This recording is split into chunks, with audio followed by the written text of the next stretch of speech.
banyak orang menghabiskan waktu bertahun-tahun menunggu untuk bisa membeli tanah berhektar-hektar sebelum akhirnya berani menyebut diri mereka petani. Sementara itu, ada sekelompok orang yang bergerak diam-diam, memanfaatkan kamar tidur kosong, rak di garasi, atau halaman belakang yang ukurannya tidak lebih besar dari tempat parkir mobil, dan mereka sudah menghasilkan nilai ekonomi yang nyata. Video ini bukan tentang hobi berkebun yang menghabiskan uang, tapi tentang 15 hewan yang bisa menghasilkan pendapatan serius tanpa butuh satu jengkal pun lahan pertanian tradisional. Beberapa dari hewan ini mungkin sering Anda lihat di pasar dan Anda abaikan begitu saja, dan beberapa lainnya mungkin belum pernah Anda dengar namanya. Bahkan, hewan di urutan nomor 1 dalam daftar ini sangat tidak konvensional, sehingga saat orang pertama kali mendengar potensi angkanya, mereka biasanya akan mengecek ulang karena tidak percaya. Kita akan menghitung mundur dari nomor 15 sampai N, di mana hewan-hewannya akan semakin unik dan potensi ekonominya semakin besar. Jika Anda pergi sebelum video ini berakhir, Anda meninggalkan informasi paling berharga di belakang. Mari kita bongkar mitos terbesar dalam dunia pertanian, bahwa Anda butuh tanah luas untuk sukses. Di Indonesia dan Asia Tenggara, kita sering terjebak pada romantisme sawah dan ladang. Padahal, sejarah mencatat bahwa sistem pekarangan atau forest garden skala mikro adalah fondasi ketahanan pangan leluhur kita. Masalahnya, banyak pakar teori di media sosial yang menyesatkan pemula dengan mengatakan bahwa beternak itu harus dimulai dengan modal ratusan juta untuk infrastruktur. Kenyataannya, efisiensi biologis tidak butuh traktor. Ia butuh manajemen yang cerdas. Konflik utama antara mitos dan praktik adalah pada pemahaman tentang kepadatan. Orang awam berpikir lebih banyak lahan berarti lebih banyak hasil. Praktisi microfarming tahu bahwa kontrol penuh atas lingkungan dalam skala kecil justru meminimalkan risiko kematian dan memaksimalkan output per unit pakan. Sebelum kita masuk ke daftar hewan, ada dasar-dasar yang harus Anda pahami agar tidak terjebak dalam kegagalan pemula. Pertama, air. Air bukan sekadar untuk minum. Dalam sistem mikro, air adalah pengatur suhu dan pembawa nutrisi. Kualitas air yang buruk adalah pembunuh nomor 1 yang sering diabaikan demi fokus pada pakan mahal. Kedua, rasio pakan atau FCR, Feed Conversion Ratio. Anda harus tahu berapa gram pakan yang berubah menjadi gram bobot tubuh atau telur. Menggunakan pakan pabrikan secara total di lahan sempit adalah resep menuju kebangkrutan. Rahasia mereka yang berhasil adalah integrasi pakan tambahan seperti tanaman multi-year atau limbah dapur yang diolah. Ketiga, pemahaman musim. Di iklim tropis kita, Transisi dari musim kemarau ke hujan adalah masa kritis biosecurity. Hewan tidak butuh kandang yang mewah. Mereka butuh kandang yang kering dan sirkulasi udara yang lancar. Kesejahteraan hewan bukan sekadar etika, tapi variabel ekonomi. Hewan yang stres tidak akan pernah produktif. Kita mulai dari nomor 15. Ayam mutiara atau Guinea fowl. Di pedesaan kita, ayam ini sering dianggap hanya sebagai hiasan atau alarm karena suaranya yang berisik. Tapi para praktisi homesteading yang cerdas melihat mereka sebagai unit pest control biologis yang sangat efisien. Ayam mutiara adalah predator alami bagi kutu, ulat, belalang, bahkan ular kecil. Di luar negeri, ada peternak yang menyewakan kawanan mereka untuk membersihkan lahan dari hama tanpa bahan kimia. Secara ekonomi, telur ayam mutiara memiliki tekstur yang lebih kaya dan kuning telur yang lebih pekat dibandingkan ayam biasa, menjadikannya komoditas premium di pasar khusus. Namun, nilai ekonomi terbesarnya ada pada penjualan anakan atau kids. Seekor indukan bisa menghasilkan ratusan telur dalam satu musim. Dengan biaya pakan yang sangat rendah, karena mereka sangat aktif mencari makan sendiri, foraging.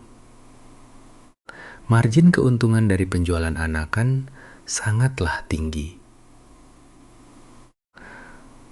Mereka adalah titik masuk paling stabil bagi pemula, karena daya tahannya yang luar biasa terhadap penyakit dibandingkan ayam ras pedaging. Nomor 12. Bebek Khaki Campbell. Jika Anda mengira ayam petelur adalah juara produksi telur, Anda belum mengenal Khaki Campbell.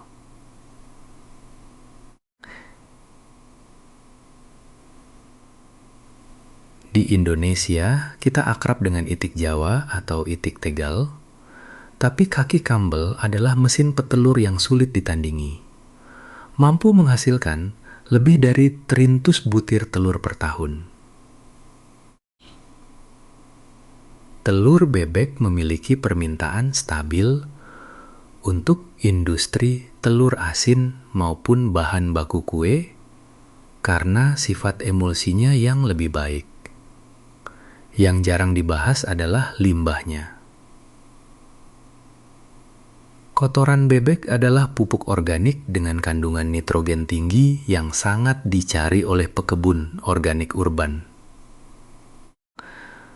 Banyak peternak mikro justru mendapatkan tambahan pemasukan rutin dari penjualan pupuk kompos kotoran bebek yang sudah diolah. Mereka tidak butuh kolam besar untuk berenang.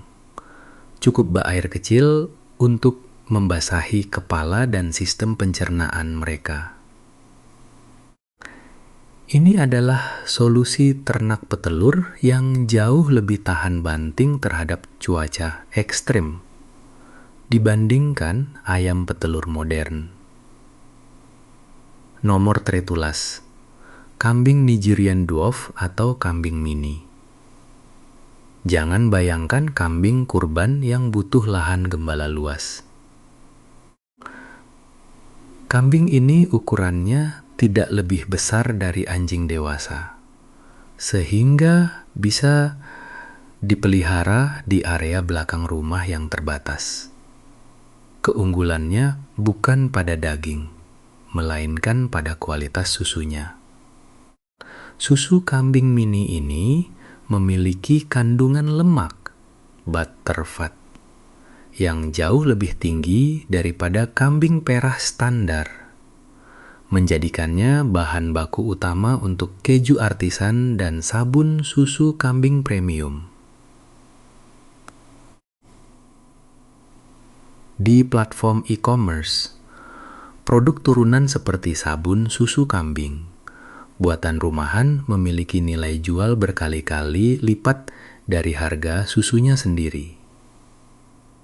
Selain itu, pasar hobi untuk kambing mini sebagai hewan peliharaan pet sangat besar.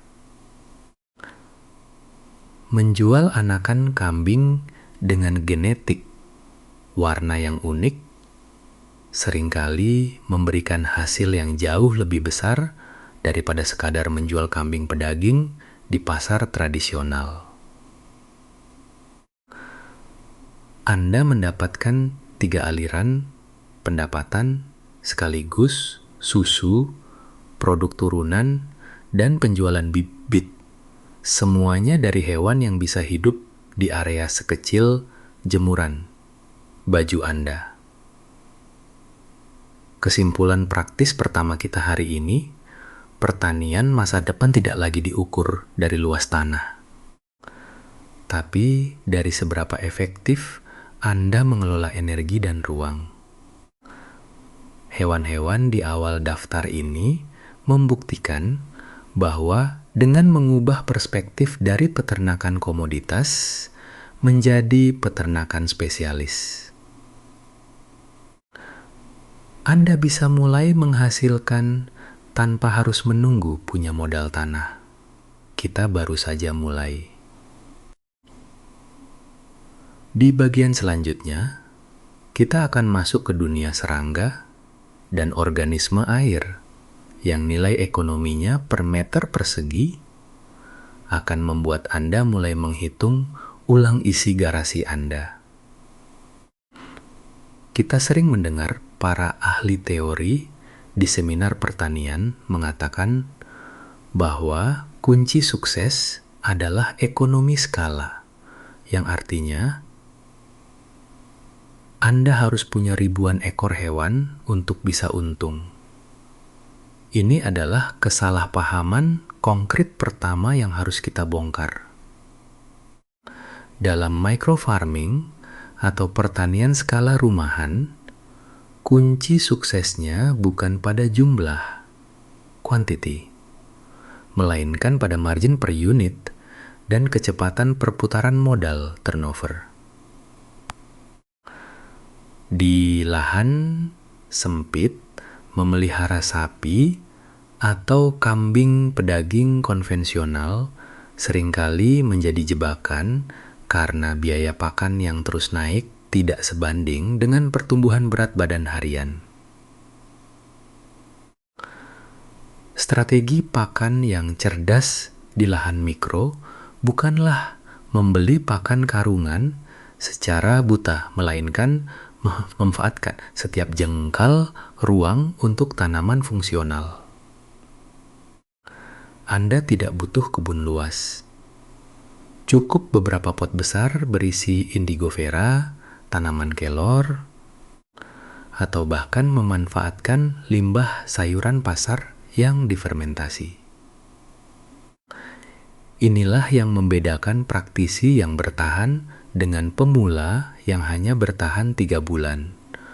Masuk ke nomor tualas, ayam fesan atau pegar. Kesalahpahaman terbesar di Indonesia adalah menganggap fesan hanya sebagai burung koleksi yang makan modal. Padahal pasar fesan adalah pasar kemewahan yang memiliki struktur harga berbeda total dari ayam kampung atau ras. Fesan seperti jenis ringneck atau golden pheasant memiliki permintaan tinggi untuk restoran, fine dining, dan supplier daging gourmet yang mencari tekstur eksotis. Di sisi lain, pasar hobi untuk bulu pheasant yang digunakan dalam pembuatan umpan pancing, fly tying, dan industri kerajinan tangan adalah tambang emas yang sering diabaikan. Strategi pemakaian lahan untuk pheasant adalah pemanfaatan ruang vertikal. Mereka butuh kandang yang memiliki tinggi cukup untuk terbang pendek, namun tapak tanahnya bisa sangat minim. Tanaman seperti semak rapat atau bambu hias di pojok kandang membantu mereka merasa aman dan menekan tingkat stres, yang secara langsung meningkatkan kualitas produksi telur tetas mereka. Nomor ejalas, maggot black soldier fly, BSF. Mari kita bicara jujur. Banyak orang menganggap ternak maggot itu kotor dan berbau busuk. Itu adalah mitos yang lahir dari manajemen yang buruk. Jika sistem Anda bau, berarti Anda gagal mengelola kelembapan. BSF adalah bioconverter paling efisien di planet ini. Mereka bisa mengubah kilogram limbah organik menjadi kilogram protein berkualitas tinggi dalam waktu kurang dari 3 minggu. Di lahan sekecil rak sepatu, Anda bisa memproses ratusan kilogram limbah dapur setiap bulannya. Kebutuhan utamanya bukanlah lahan, melainkan suhu yang stabil dan kelembapan di bawah 100%. Strategi pakan di sini adalah Rp0. Anda justru dibayar oleh lingkungan untuk membersihkan sampah. Hasilnya, larva untuk pakan ikan dan unggas Anda sendiri, serta frass atau bekas kotoran maggot yang merupakan pupuk organik premium dengan kandungan nitrogen yang siap diserap tanaman tanpa perlu fermentasi ulang yang lama. Nomor lu, ulat Hongkong atau mealworm. Ini adalah bentuk pertanian paling ekstrem yang bisa dilakukan di dalam kamar atau garasi. Kesalahpahaman pemula adalah memberi makan mereka hanya dengan dedak gandum pollard, tanpa sumber kelembapan yang benar. Akibatnya pertumbuhan lambat dan kanibalisme tinggi. Kunci sukses mealworm adalah keseimbangan antara substrat, kering, dan sayuran sebagai sumber air, seperti irisan labu siam atau pepaya muda. Secara musiman, ulat Hongkong sangat sensitif terhadap suhu panas yang ekstrem di musim kemarau Indonesia. Tanpa pendinginan pasif yang baik, koloni bisa musnah dalam semalam. Namun, margin per kilogramnya jauh melampaui daging ternak besar manapun. Pasar mereka tidak pernah surut, mulai dari penghobi burung berkicau hingga industri pet food yang mulai beralih ke protein serangga karena lebih ramah lingkungan. Nomor 10, jangkrik. Kita sudah lama mengenal ternak jangkrik, tapi banyak yang gagal karena terjebak pada mitos. Pakan pabrikan adalah segalanya. Jangkrik yang hanya diberi pakan pur ayam akan memiliki kualitas nutrisi yang rendah dan daya tahan tubuh yang lemah. Strategi praktisnya adalah good loading. Memberi makan jangkrik dengan tanaman kaya nutrisi seperti daun pepaya, sawi, atau gedebok pisang beberapa jam sebelum dipanen. Ini meningkatkan nilai jualnya berkali-kali lipat bagi pemilik reptil atau burung mahal. Di ruang berukuran 3x3 meter, Anda bisa menyusun kotak jangkrik secara vertikal hingga 5 tingkat. Musim hujan adalah tantangan terbesar, karena kelembapan yang terlalu tinggi bisa memicu jamur pada media telur. Egg tray. Manajemen aliran udara, airflow, di sini jauh lebih penting daripada luas ruangan itu sendiri. Kesimpulan dari bagian ini adalah tentang efisiensi pakan dan pemakaian lahan secara multidimensi.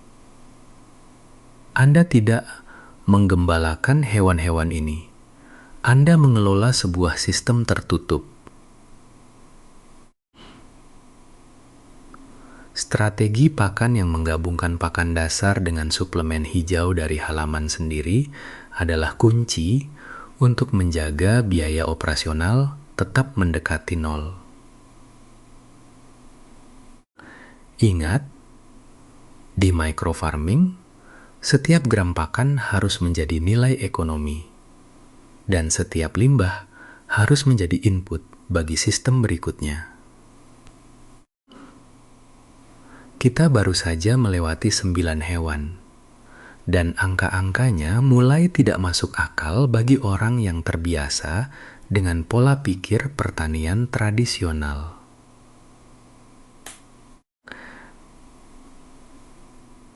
Tetaplah di sini, karena 8 hewan berikutnya adalah tempat di mana pertanian bertemu dengan pasar kolektor eksotis, di mana ukuran hewan semakin kecil, namun nilai per unitnya semakin melambung tinggi.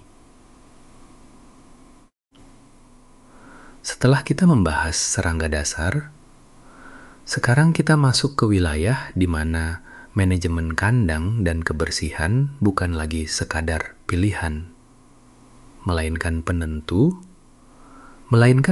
utama antara untung besar atau bangkrut total. Mari kita bicara jujur tentang infrastruktur. Di lahan 0 are, kandang, Anda mungkin berbentuk akuarium, kontainer plastik yang disusun vertikal, atau box kayu di pojok ruangan. Salah satu kesalahan fatal pemula adalah tergiur oleh iklan di media sosial tentang pakan ajaib atau suplemen 1 tetes langsung panen yang diklaim bisa mempercepat pertumbuhan secara tidak alami. Sebagai penulis naskah yang sudah melihat ratusan kegagalan, saya katakan dengan tegas, itu adalah omong kosong. Pertumbuhan hewan ditentukan oleh hukum biologi rasio protein, karbohidrat, suhu, dan kebersihan lingkungan, bukan oleh cairan mistis dalam botol mahal. Jika ada yang menawarkan solusi instan tanpa kerja keras membersihkan kandang, mereka tidak sedang menjual ilmu pertanian. Mereka sedang menjual mimpi yang akan pecah dalam hitungan minggu, masuk ke nomor lapor. Bekicot escargot. Di Indonesia, bekicot sering dianggap hama tanaman, namun di pasar ekspor dan restoran mewah, ini adalah komoditas mahal. Memelihara bekicot di lahan sempit membutuhkan pagar yang unik.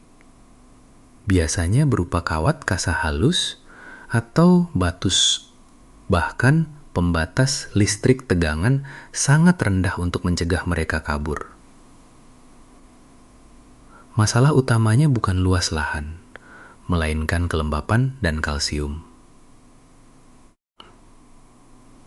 Bekicot butuh kalsium konstan untuk membangun cangkangnya. Tanpa itu, mereka akan saling memakan cangkang temannya.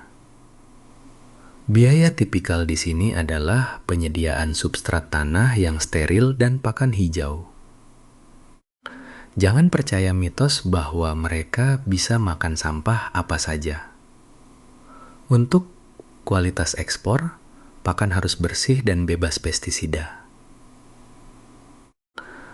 Kebersihan kandang adalah kunci untuk menghindari bau amonia yang bisa mengganggu tetangga jika Anda memeliharanya di lingkungan padat penduduk. Nomor 1000.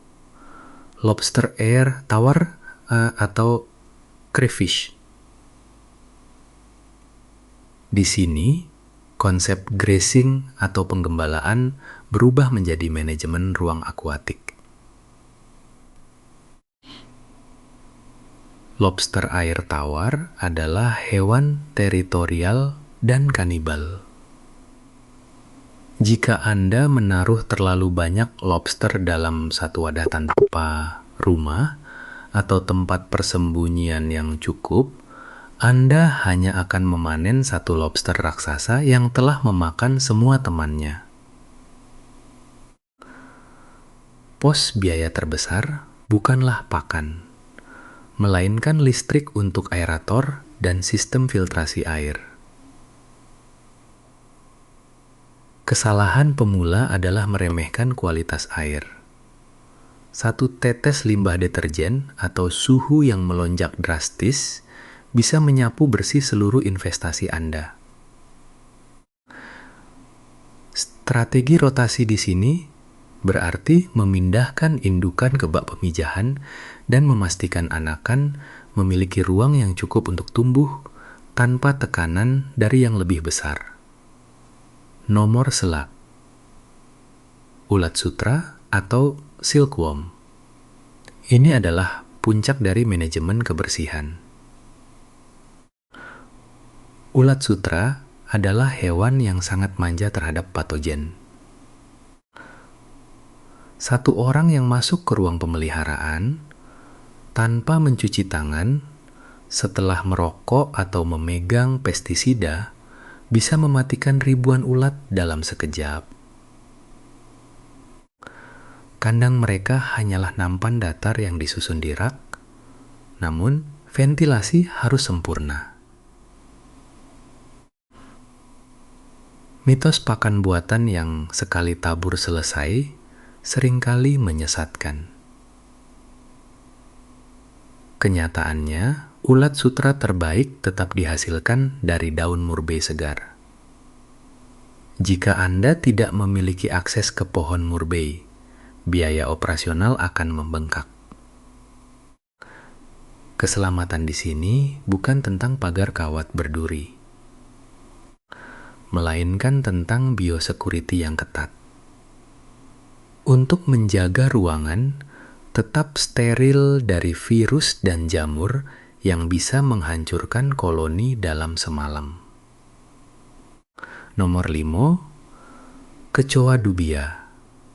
Jangan biarkan namanya membuat Anda jijik sebelum melihat angka penjualannya. Dubia adalah standar emas dalam pakan reptil. Karena mereka tidak bisa terbang, tidak merayap di permukaan licin, dan tidak berbau jika dikelola dengan benar. Kandang mereka hanyalah kontainer plastik gelap dengan tumpukan ek-tray sebagai ruang vertikal. Rahasia yang tidak dikatakan orang adalah suhu. Dubia butuh panas konstan antara 30 hingga 35 derajat Celcius untuk bereproduksi secara maksimal.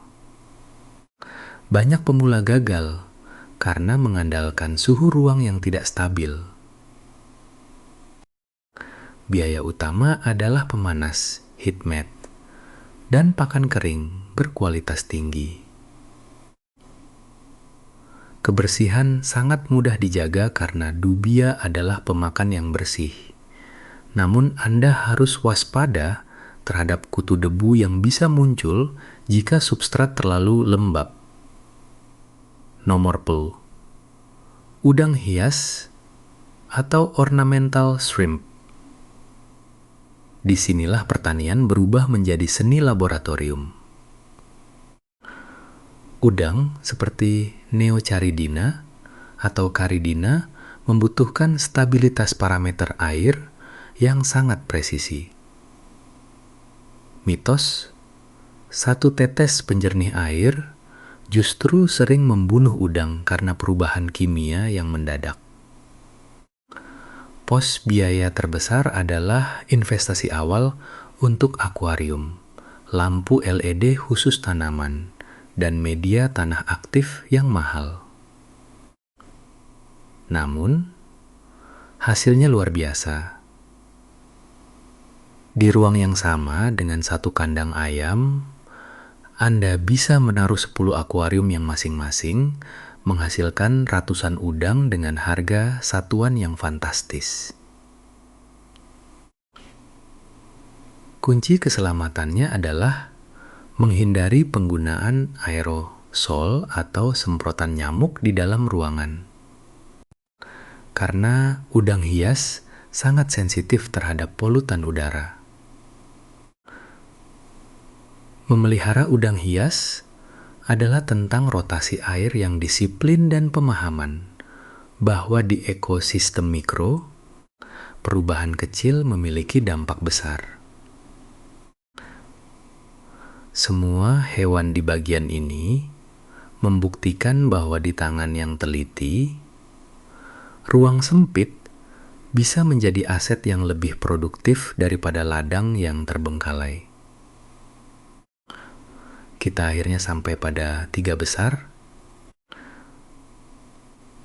Tempat di mana logika luas lahan benar-benar hancur dan digantikan oleh nilai ekonomi per sentimeter persegi yang hampir tidak masuk akal bagi petani konvensional. Di urutan nomor 3, kita memiliki isopoda atau yang sering kita kenal sebagai kutu kayu. Namun, jangan salah sangka.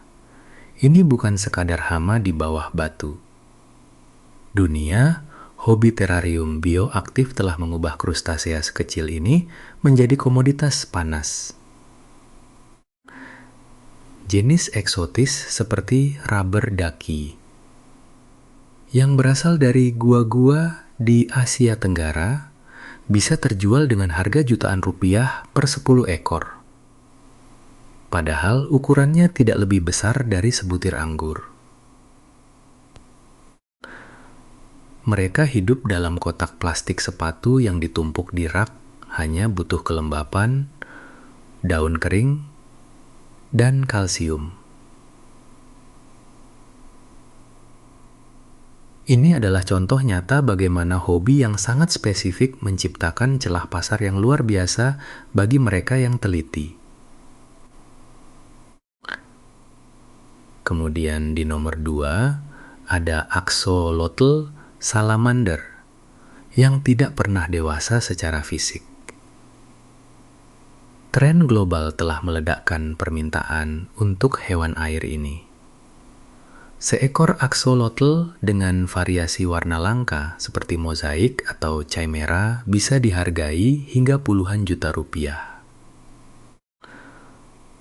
Meskipun butuh investasi pada pendingin air karena mereka sensitif terhadap panas tropis. Produktivitas telur mereka yang mencapai ratusan butir per siklus membuat pengembalian modal menjadi sangat cepat bagi mereka yang menguasai teknik pemeliharaannya di dalam akuarium kamar. Dan akhirnya, di puncak daftar kita nomor 1, kumbang badak, khususnya jenis Hercules atau kabutomushi.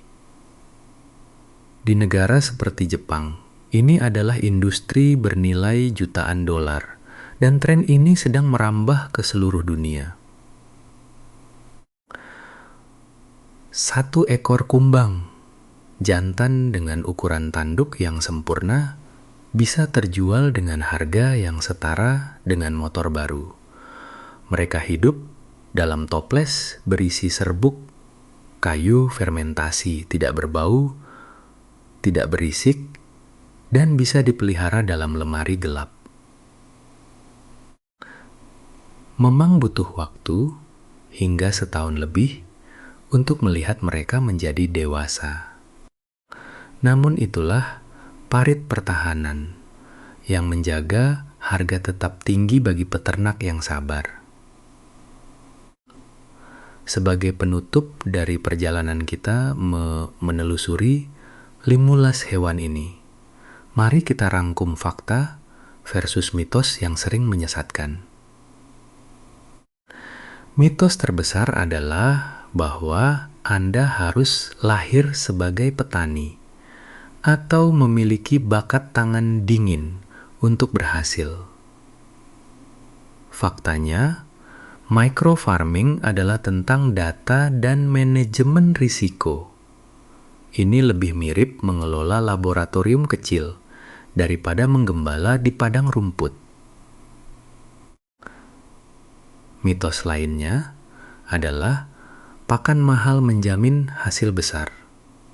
Padahal, faktanya efisiensi datang dari pemanfaatan limbah lokal yang diproses dengan benar.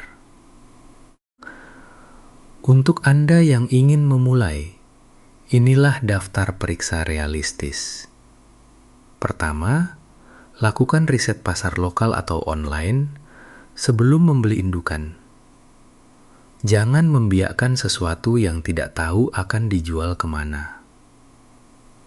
Kedua, mulai hanya dengan satu spesies. Fokus adalah kunci di lahan sempit. Ketiga, pastikan biosecurity Anda ketat karena dalam sistem padat, penyakit menyebar sangat cepat. Keempat, siapkan sistem pencatatan yang rapi, baik itu jadwal pemberian pakan maupun siklus kawin. Karena tanpa catatan, Anda hanyalah penghobi, bukan peternak mikro yang serius. Selain masalah teknis, sikap etis adalah fondasi yang sering dilupakan. Meskipun Anda beternak di dalam rumah, Anda tetap berurusan dengan makhluk hidup. Kesejahteraan hewan bukan hanya soal moral, tapi juga soal profitabilitas. Hewan yang stres atau sakit tidak akan menghasilkan kualitas premium. Selain itu, hargai tetangga Anda. Salah satu alasan utama kegagalan peternakan rumahan bukan karena hewan mati, tapi karena laporan tetangga akibat bau, kebisingan, atau hama yang keluar dari area peternakan Anda. Gunakan sistem filtrasi udara, jaga kebersihan secara obsesif, dan pastikan limbah Anda terkelola dengan rapi. Microfarming adalah cara kita membuktikan bahwa ekonomi bisa tumbuh tanpa harus merusak lebih banyak hutan atau lahan hijau. Tanah luas bukan lagi syarat mutlak untuk membangun kemandirian finansial. Yang Anda butuhkan adalah pengetahuan, ketelitian, dan keberanian untuk memulai di ruang yang Anda miliki sekarang. Jika Anda merasa informasi ini membuka perspektif baru tentang potensi di sekitar Anda, jangan lupa untuk klik tombol berlangganan dan aktifkan notifikasi. Di saluran ini, kita tidak hanya berbicara tentang teori, tapi tentang bagaimana mengubah setiap jengkal ruang menjadi unit produksi yang berdaulat. Sampai jumpa di episode berikutnya, di mana kita akan membedah lebih dalam teknik spesifik untuk hewan nomor 1 di daftar ini. Masa depan pertanian ada di tangan Anda, dan mungkin ia dimulai dari satu kotak kecil di pojok kamar Anda.